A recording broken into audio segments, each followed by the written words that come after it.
हनुमान् श्रीपदो वायुपुत्रो रुद्रो नघोजरः अमृत्यवीरवीरश्च ग्रामवासो जनाश्रयः धनदो निर्गुणः शूरो वीरो निधिपतिर्मुनिः पिङ्गाक्षो वरदो वाग्मी सीता शोकविनाशकः शिवः शर्वः परो व्यक्तो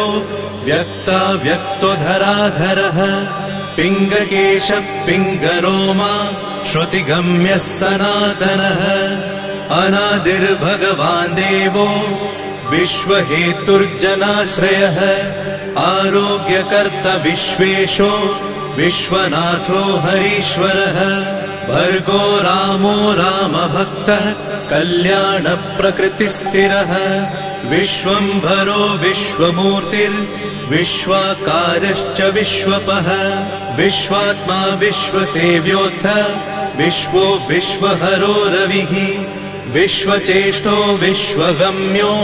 विश्वध्येयः कलाधरः प्लवङ्गमः कपिश्रेष्ठो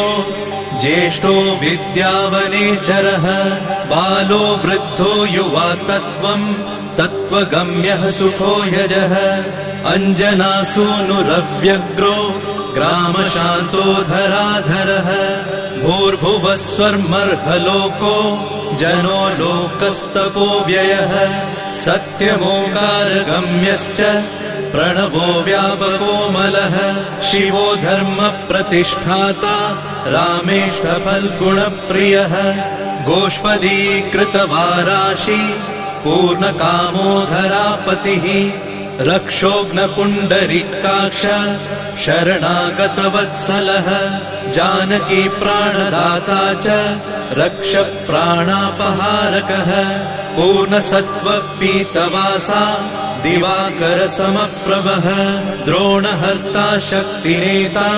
शक्तिराक्षसमारकः रक्षोघ्नो रामदूतश्च शाकिनी जीवहारकः।